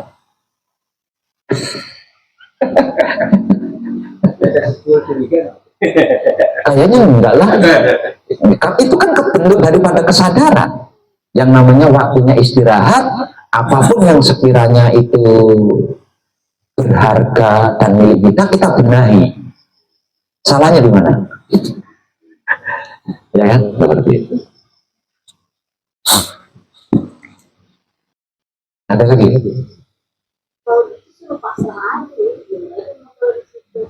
Apanya?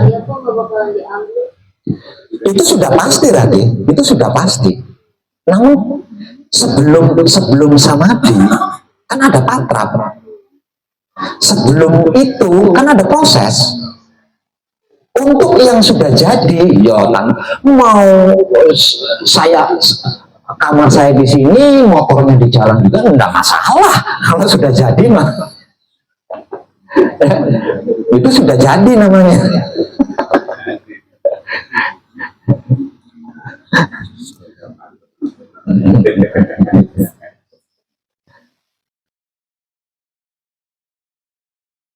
Oke, paham belum? Clear belum? Bahasan bagaimana? Paham bahasan? Ada pertanyaan? Kalau kesimpulan Kesimpulan, oke. Apa itu? jadi kita kan pasti ada di dalam kehidupan. Kehidupan itu kan cuma ada dua. Ada enak dan ada nggak enak. Jadi kita nggak bakalan lepas dari itu di dalam kehidupan itu.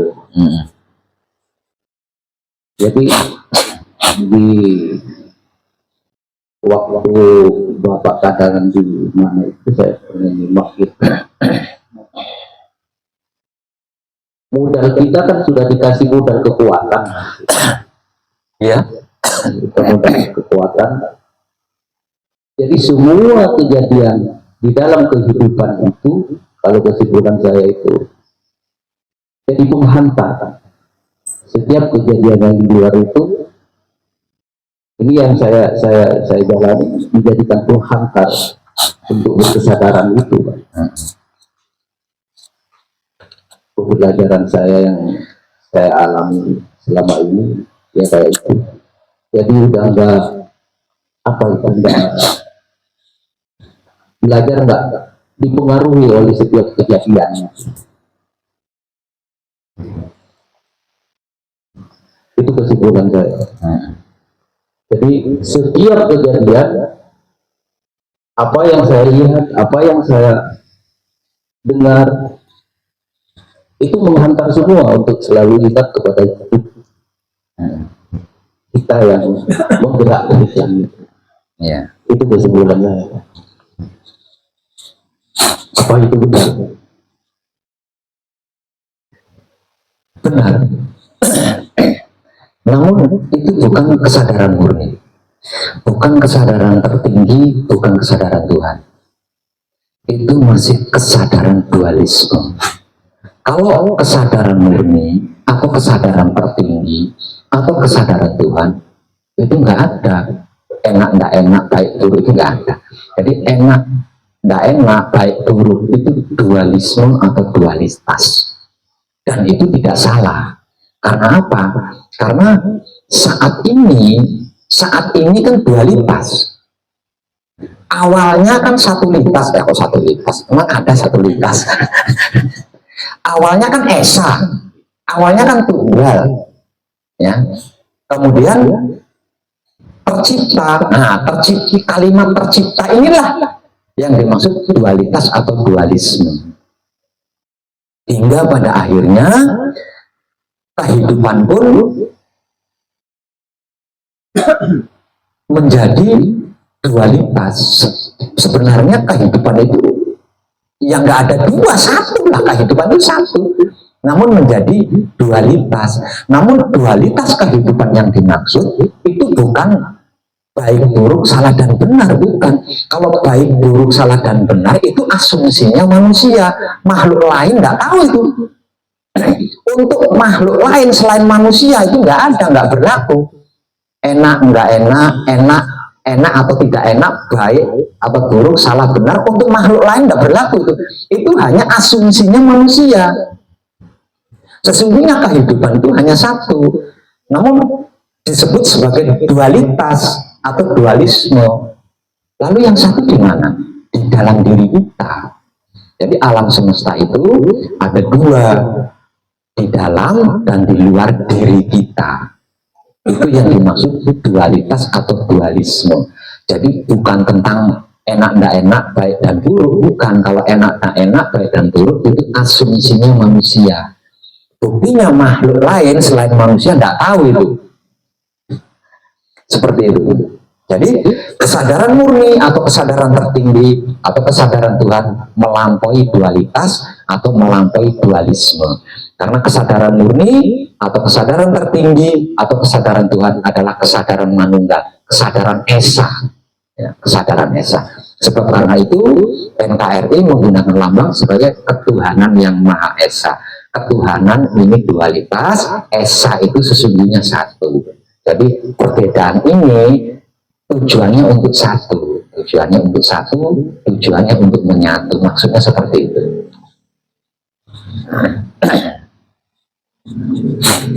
Namun prakteknya panjenengan sudah bagus Bang. Semuanya mengarah untuk itu. Nah, agar supaya panjenengan tidak mengalami kesulitan-kesulitan, maka jangan pernah memandang itu baik, itu buruk, ini salah, jangan. Karena apa? Karena kesadaran murni melampaui keduanya. Oke. Ada lagi yang lain? Itu ada.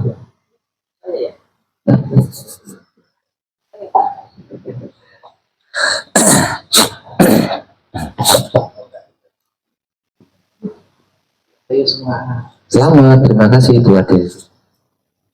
Oh, kita kan lagi bicara soal namanya jadi ya. Iya. Jadi saya kan kalau belajar itu pengalamannya seperti ini. Kurang dekat suara. Siap ya. Kurang Ya. biar kita dengar. Biar agak lembut kalau dekat-dekat keras. Itu kalau kata saya sudah merintahkan otak untuk menyatu dengan dalam diri saya. Jadi dia langsung tenang. Jadi kalau sudah tenang dengan itu Pak, seperti kita kunci bahagiannya itu. Iya. Terus dengan itu kan semua perintah kan ada di otak kita. Sebelum apa itu kan ada di kepala kita. Jadi saya perintahkan untuk menyatu dengan diri saya. Terus kemudian itu saya mulai tenang. Jadi gelombang beta yang selama kacau di kepala saya, kerjaan dan lain menurun menjadi gelombang alfa, jadi saya tenang. Kemudian saya melakukan kunci, kemudian saya diam. Nah, diam itu memang otak itu nggak mikir apa-apa lagi, udah nggak punya pikiran apa lagi. Ya saya kadang-kadang itu saya untuk tenang itu udah tenang nih, udah diam. Setelah itu saya menyadari detak jantung hidup nafasnya. Itu aja yang saya itu sampai hanyut itu kayak melepas tidur atau tambah. Kalau sudah sadar saya berhenti. Itu aja. Dan itu buah yang Pak Web ajarkan ke saya, metode-metode teknik itu dalam kehidupan sehari-hari itu luar biasa buat aku. Aku percaya diri, aku menghadapi apa-apa tuh santai gitu. Jadi nggak ada yang buruk di hadapan aku, semuanya netral biasa. Itu yang aku alami gitu. Jadi semua yang hadir itu bahagia, semua yang hadir itu indah. Itu menurut aku buah daripada atrap saya, buah daripada semua yang saya bawa ajaran ke saya, mulai mandi, mulai makan, itu saya lakukan semua itu. Jadi menurut aku apalagi. Jadi selama saya berjalan mau pulang itu apa itu saya betul-betul menikmati gitu, sambil nyanyi, sambil apa aja, sambil mau joget saya joget gitu. Saya nikmati, saya bahagia sekali, indah semua. Jadi apapun orang bilang jelek gitu, saya netral aja, saya nggak peduli siapapun di tetangga saya mau bilang berlaku apa pun saya santai aja. Dan lucunya itu orang semua senang sama saya. Dalam grup itu tuh senang gitu, karena saya tenang aja. Mereka mau apa saya diamin aja, nggak mau mempengaruhi gitu. Yang aku alami gitu. Gitu. Jadi apalagi Gimana? Itu sudah bagus. Kasih ya. Apa yang disampaikan oleh kata kita Ibu Ade itu nanti adanya di tahapan pasrah ya, adanya di tahapan pasrah atau Wahyu Pancalaku ayat pertama yang nanti akan saya contohkan di dalam praktek Patra Samadhi Manunggal Jati. Nantinya yang akan saya contohkan itu salah satunya adalah ranah di mana yang disampaikan oleh Ibu Ade. Secara simpel, apa yang dilakukan oleh Ibu Ade selama ini bermuara di samadhi, dan samadhinya itu dalam kepasrahan total. Adanya di itu secara simpel. Namun nanti lengkapnya akan saya peragakan di contoh melakukan Patra Samadhi Manunggal Jati dalam kesadaran murni. Namun yang pasti yang perlu saya tambahkan setelah penyampaian kadang panjenengan Ibu Ade adalah seperti ini. Sekali lagi saya jelaskan bahwa pondasinya diam ketika bersamadhi, pondasinya kesadaran ketika menyadari kejadian di dalam samadhi, itu adalah pengabdian, ya, itu adalah pengabdian. Nah, pengabdian ini yang akan menentukan kehidupan kita pribadi dan 7 keturunan ke kanan, ke kiri, ke depan, ke belakang, ke atas, ke bawah. Itu pondasinya ada di pengabdian. Nah, setiap putra keudangannya Romo yang clear dengan yang dimaksud pengabdian, benar-benar pahamnya, klik dengan yang dimaksud pengabdian, itu sesungguhnya baik, buruk itu nggak ada. Salah, benar itu nggak ada. Orang jahat, orang baik itu nggak ada. Saya tersakiti, saya disakiti, saya dibohongi, saya ditipu, itu nggak ada. Di situ nggak ada. Karena apa? Karena setiap seseorang yang benar-benar mengerti, benar-benar memahami, benar-benar mengetahui bahwa dirinya itu sedang mengabdi kepada alam semesta, yang berarti sedang melayani alam semesta. Apa namanya? Orang jahat itu nggak ada. Orang jahat, orang baik itu nggak ada. Orang yang menyakiti kita atau orang yang membahagiakan kita itu nggak ada. Karena orang jahat atau orang baik, orang yang menyakiti kita atau orang yang membahagiakan kita, itu tak lain dan tak bukan hanya sekedar caranya hidup kita melepaskan kemelekatan kepada diri kita. Jadi ketika kita mengalami kesedihan, itu hidup sedang berupaya melepaskan kemelekatan pada diri kita. Ketika kita sedang mengalami kebahagiaan, itu pun sama caranya hidup yang sedang melepaskan atau membebaskan diri kita dari kemelekatan. Kita bertemu dengan orang jahat, kemudian orang jahat itu mengecewakan kita, menipu kita, bla bla. Itu caranya hidup membebaskan kita dari kemelekatan-kemelekatan.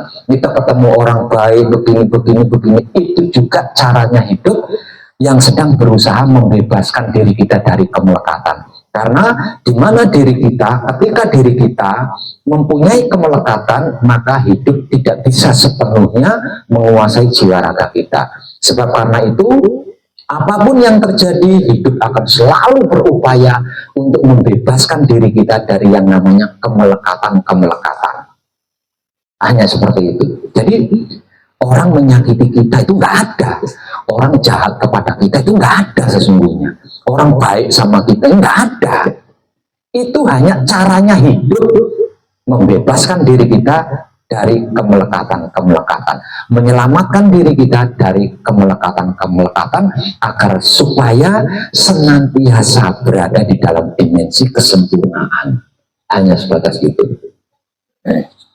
Makanya jangan pernah suuzon, jangan pernah mencurigai apapun, karena apapun itu adalah caranya hidup membebaskan diri kita dari kemelekatan, karena hidup tidak mau dimadu, hidup tidak mau dituakan. Ya. Selebihnya saya akan memperagakan atau menunjukkan contoh teknik melakukan patra samadhi manunggal jati yang diantaranya ada dimensi yang disampaikan oleh Ibu Ade tadi. Yeah. Namun masih ada pertanyaan belum? Enggak, masih ada pertanyaan enggak? Kalau masih ada pertanyaan, saya persilakan waktunya untuk bertanya dulu. Ada.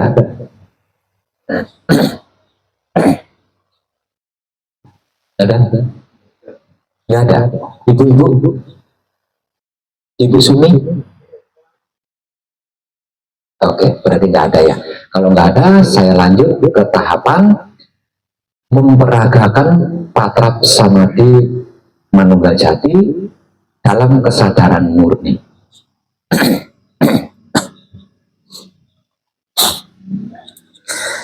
Perhatikan tekniknya sebagai berikut. Saya menggunakan bahasa NKRI agar supaya lebih mudah dicerna ya. Langkah awal melakukan patra samadhi adalah mengucapkan syukur dengan sederhana.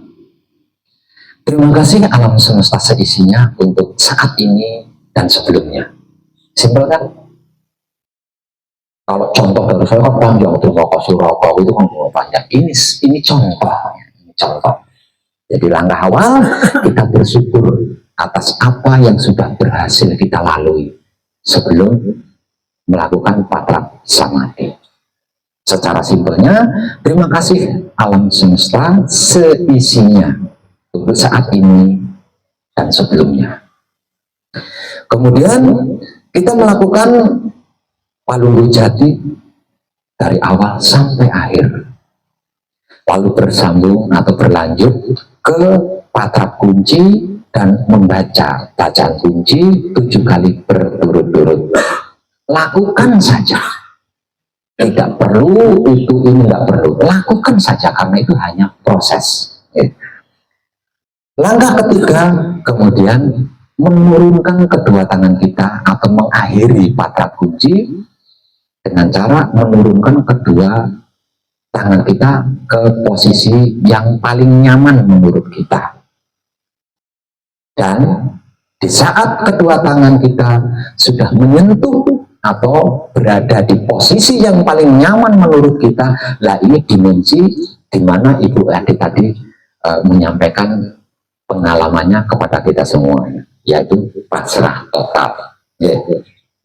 Jadi ketika tangan kita sudah sampai di tumpuan atau tempat yang paling nyaman, katakan, wahai diri, saat ini aku ingin bebas.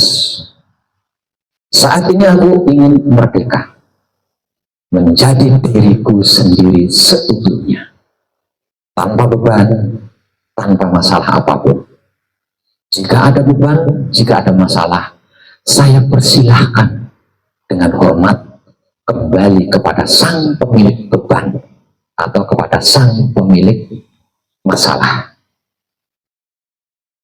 Soal nanti, kalau kamu, wahai beban, wahai masalah, mau datang lagi, silahkan.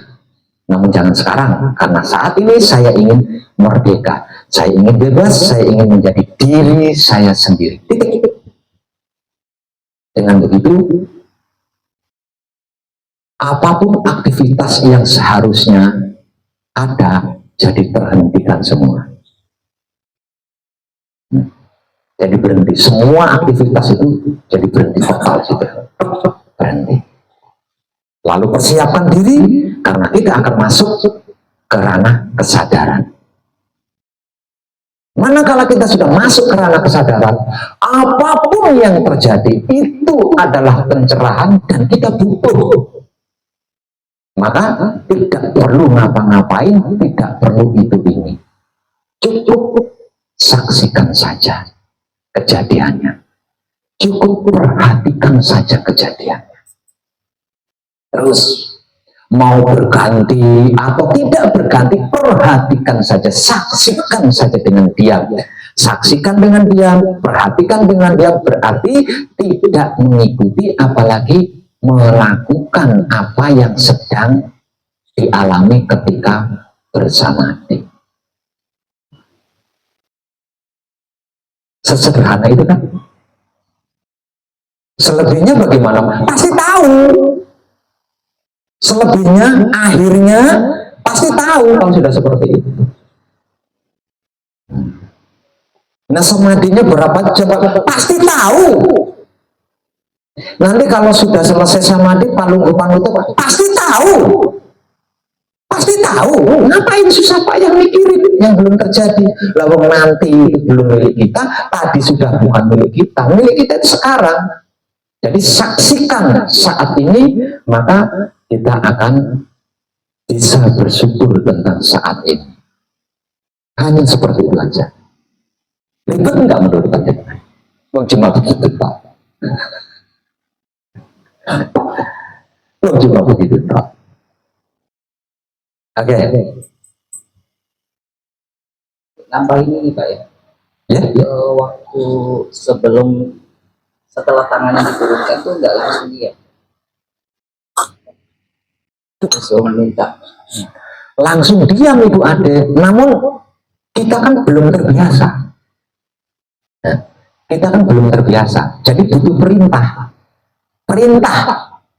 Perintahlah jiwa raga kita itu. Diperintah sendiri. Jiwa raga kita itu kita perintah sendiri. Diperintah sendiri. Ya itu sebenarnya ya langsung diam, begitu tangan turun diam. Nah. Jadi kita ngomong itu kan berarti kan kita merintah tambahan. Iya. Supaya diamnya itu lebih mudah. Diamnya itu lebih mudah. Jadi begitu tangan turun, begitu setelah patra kunci ya, begitu kita tangannya turun, nah ini kan semua aktivitas kan dihentikan. Menghentikan seluruh aktivitas. Ini kan upaya. Nah, agar upaya ini lebih mudah, maka katakan sesuatu untuk diri kita sendiri. Nah, iya, katakan pada diri kita sendiri bahwasanya saat ini aku ingin jadi diriku sendiri. Aku ingin terbebas dari beban, dari masalah apapun itu. Kalau saat ini ada beban, kalau saat ini aku ada masalah, maka aku persilahkan beban atau masalah itu kembali untuk sementara waktu kepada sang pemilik beban atau masalah itu. Nah, kalau lagi tidak ada beban, lagi tidak ada masalah, ya nggak usah ngapain seperti itu. Jadi cukup saat ini aku mau diam. Udah. Nah, dengan kata-kata saat ini, saat sekarang ini aku mau diam, itu semua aktivitas akan terhenti. Ya. Itu adalah cara untuk menghentikan semua aktivitas. Karena tanpa kata-kata kita kan belum terbiasa. Langsung ujuk-ujuk diam itu kan nggak biasa, belum terbiasa. Kalau sudah ahli tanpa kata-kata itu, begitu tangan turun sampai di bawah ya udah langsung diam itu. Kalau yang sudah ahli. Namun untuk yang belum ahli ini butuh proses. Ya, butuh proses. Nah, prosesnya dengan teknik yang barusan saya contohkan tadi.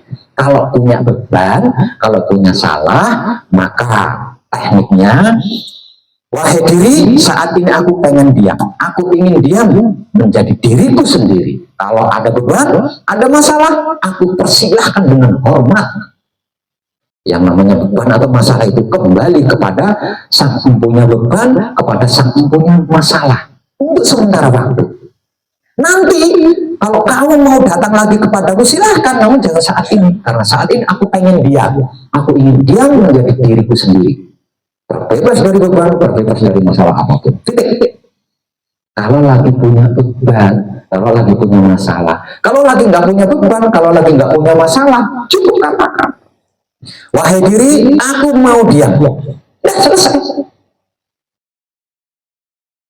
Dengan seperti itu, maka semua aktivitas akan berhenti, semua aktivitas akan terhentikan. Langsung siap setelah berkata-kata seperti itu, langsung siap dirinya. Karena apa? Karena beberapa detik kemudian akan masuk ke kesadaran. Artinya kita harus bisa menyadari, kita harus mampu menyadari apapun yang teralami selama kita samadhi. Karena itu adalah pencerahan dan kita butuh supaya bisa mengabdi kepada alam semesta. Kita butuh pencerahan itu sebagai bekal mengabdi kepada alam semesta seisinya, supaya bisa melayani alam semesta seisinya. Seperti itulah kata-kata tadi bisa panjenengan ganti menurut versi panjenengan enaknya bagaimana. Intinya seperti itu agar supaya penonaktifan aktivitas ini bisa terjadi pada diri kita. Intinya seperti itu. Nah kalau dipersamakan kan sama dengan Ibu Ade tadi ya. Otak, tangan saya untuk saya jantungan, ya sama seperti itu. Ya, hanya kalau Ibu Ade kan betul, saya singkat, itu aja bedanya. Saya sekarang nggak pakai otak lagi. Nah itu. Otak. Saya pakai kesalahan. Ya kan pasrah, udah total itu, udah selesai. Ya sederhananya gitu. Sederhananya, gampangnya ngomong seperti itu. Dengan seperti itu, kan semua aktivitasnya Ibu Ade berhenti di situ. Dengan seperti itu, aktivitas yang seharusnya terjadi pada Bu Ade langsung berhenti di situ. Ya. Nah, kalau bahasa saya kan lain lagi kan, nah, bahasa saya seperti itu, lebih sederhana. Ya, kalau itu ada ya, namanya juga orang kuliahan, beda bahasa.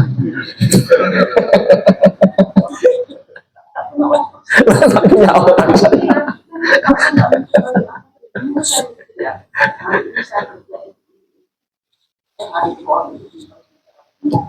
Sekarang saya nggak punya otak. nggak mikir lagi. Iya, terjadi saja gitu, terjadi saja gitu. Dan itu menyenangkan gitu, karena kita nggak curiga, ya kan nggak curiga, nggak suujon, nggak ragu, jadi benar-benar fair gitu, benar-benar fair, netral, seperti itu. Bisa paham ya? Perlu diulang tadi tata cara patrap samadhi manunggal jati. Sebenarnya patrap samadhi apapun sama, patrap samadhi apapun itu kan intinya kan ada di samadhi. Nah, melakukan patrap samadhi, melakukan patrap apapun, teknik samadhinya seperti yang barusan saya sampaikan, seperti itu. Nah, dengan begitu nanti jiwa raga kita itu rela. Jiwa raga kita akan mengalami kerelaan untuk menyaksikan, untuk memperhatikan gerak-gerik hidup yang sedang menggunakannya tanpa nebak-nebak, tanpa menilai, tanpa menghakimi, tanpa mencari, tanpa bertanya. Benar-benar menyaksikan aja gitu, benar-benar nonton saja gitu, benar-benar memperhatikan gitu aja. Nah, karena seperti itu akhirnya endingnya, klimaknya ngerti, paham, tahu. Endingnya ngerti, paham, tahu. Klimaknya di luar patrap samadhi, ya bisa klimak, bisa mijilake romo. Mengalami apapun, menghadapi apapun, itu kan kejadian mijile romo. Kejadian bertemunya atau berkomunikasinya alam semesta di dalam diri dan di luar diri. Jadi kita benar-benar tahu diri bahwa diri kita adalah angkot, diri kita hanya grab kita aja. Semuanya dia sendiri yang melakukan, dia sendiri yang berbuat. Oke. Ibu semua, oke. Nah, jadi nggak capek kan, nggak lelah kan. Manakala ini tambahan, manakala kita benar-benar menyaksikan, manakala kita benar-benar rela menyaksikan, rela memperhatikan gerak-gerik hidup yang sedang menggunakan jiwa raganya, yang sedang menggunakan fasilitasnya, itu nggak tahu tuh. Ujung-ujung, wah, ternyata tadi sama dia 7 jam ya. Nggak kepikiran itu, tahu-tahu udah berjam-jam itu duduknya karena saking asiknya memperhatikan itu tadi, saking asiknya menyimak itu tadi. Karena nggak ada enak, nggak enak, baik buruk, nggak ada. Yang disaksikan itu benar-benar kelakuan hidup itu sendiri ketika menggunakan fasilitasnya. Jadi tidak ada baik buruk, enak nggak ada. Jadi yang ada hanya asik aja, asik.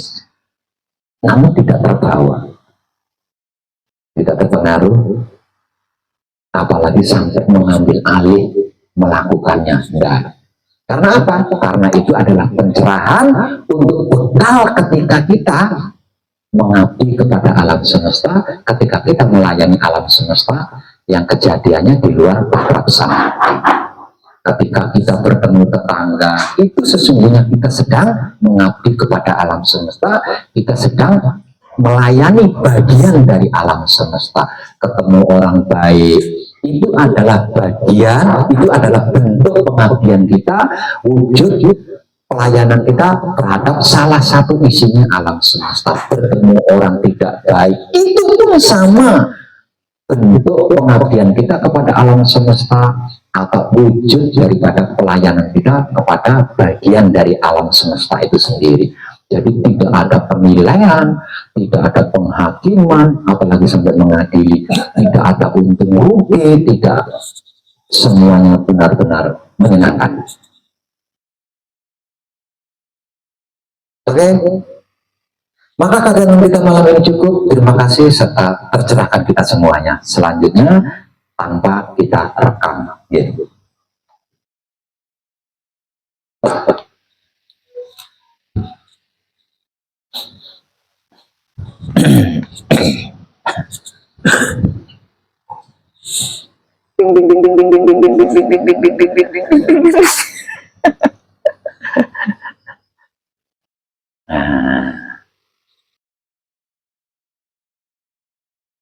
Good.